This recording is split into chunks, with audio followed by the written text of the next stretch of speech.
Altas ang tawag sa amin kasi initials to ni Brigadier General Antonio La Peralta Mayo. Then sa pagkakaalam ko yung Altas is ibig sabihin going to the top. Siyempre kami gusto rin namin makapunta sa pinakamataas.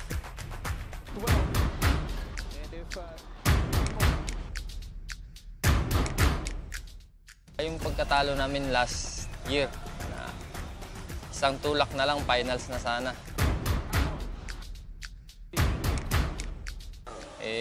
Kinapos. Sana ngayong season na to, may makuha kaming lesson dun last year. Saka ma-apply namin ngayong season na to.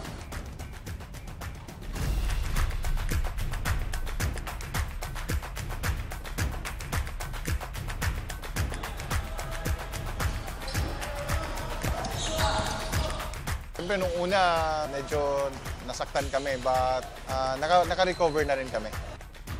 This is the reality. So we have to work as a team.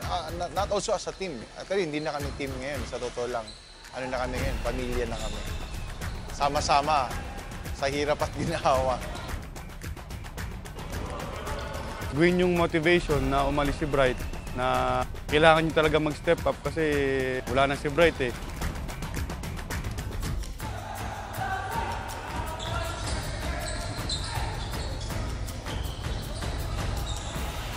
In-adjust lang namin yung offense namin kasi itong off-season medyo struggle yung offense namin eh. Yung defense naman, yun naman yung malakas sa amin yung defense eh. Kumbaga last year, kami yung #1 defensive team.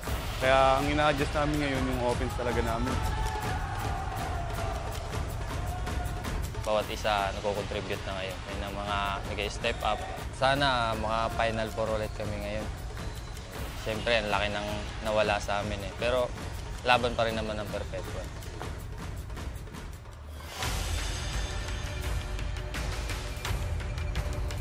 Siyempre, yung Altas talagang matagal nang gustong mag-champion. So, sana makarating din kami doon sa tagumpay. Siyempre, gustong-gusto na namin makaabot sa finals, din yung mag-champion. Kasi wala pang champion yung Perpetual eh. Gusto naman namin bigyan ng championship itong school para karangalan na rin sa kanila.